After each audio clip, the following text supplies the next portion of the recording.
Boa tarde, turma. Tudo bem com vocês? Como que vocês estão? Então, hoje eu convido vocês a pegarem a apostila de vocês, o livro Trilhas, né, para me acompanhar, porque eu acredito que fique melhor para vocês, tá?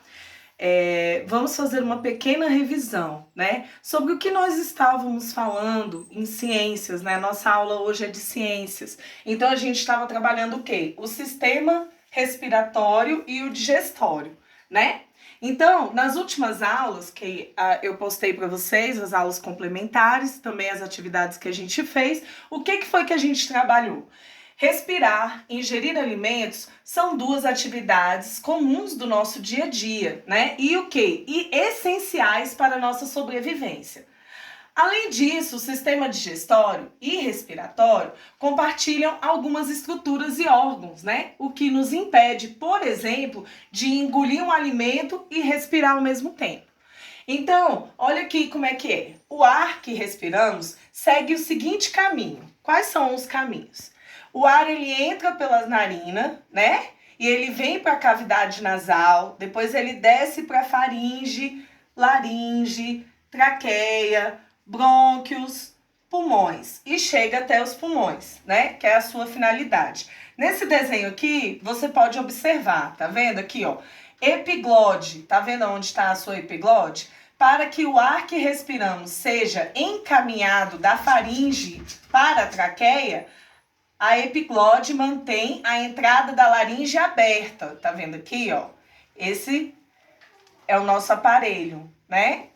Aqui, ó. Alguns nutrientes da digestão realizada pelo sistema digestório e o gás do oxigênio obtido por meio do sistema respiratório, eles são utilizados pelas células do corpo, a fim de gerar o quê? Energia para o funcionamento adequado do nosso organismo.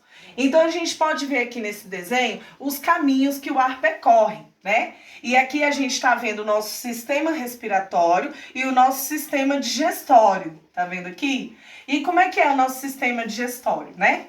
Para que o alimento que ingerimos seja encaminhado da faringe para o esôfago, a epiglode fecha a entrada da laringe, tá vendo? Tá vendo? Consegue perceber a diferença entre os dois? Aí o que acontece, né?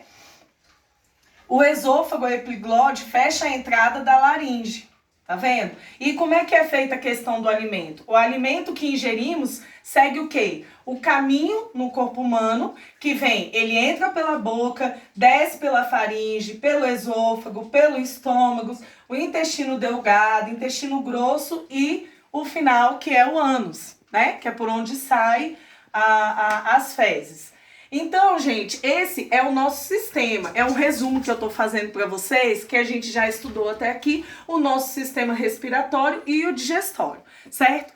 No seu livro, tá? Na página 219 do seu livro do Trilhas, tem um texto aqui que ele começa a falar a respeito do quê? Dos cuidados que a gente tem que ter com o nosso sistema respiratório, tá?